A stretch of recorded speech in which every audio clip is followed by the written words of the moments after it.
In this video, I'm going to show you how you can use Canvas for your messaging in Slack workspace. If you find this video helpful, I'll kindly request that you support me by liking the video and also by subscribing to this channel. Alright, so using Canvas is one of the best ways you can organize your tasks, or you can organize your messages that you send to colleagues or friends in Slack. To do this is quite simple. Just head over to your Slack account and then click on the plus here. From here, if you click, you can see one of the options is Canvas.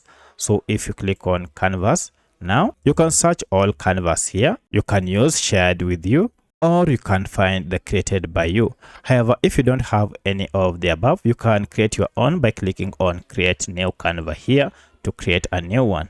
And from here, you can now go ahead and start your editing. You can even add a cover. So if you click on add cover, your cover will be inserted, and you can add title, my canvas. You can also now go ahead and add subtitles or write anything on it. And now you can customize it as you wish. You can add reactions and many other things. So once you have created it, you can go ahead and share it, or you can insert even images and links just as you wish. You can also add tables as well as layouts on your canvas. So that's how you can create or use Canvas in Slack. If you have any other question, kindly let me know in the comment section. Otherwise, thanks for watching and let's meet in the next video.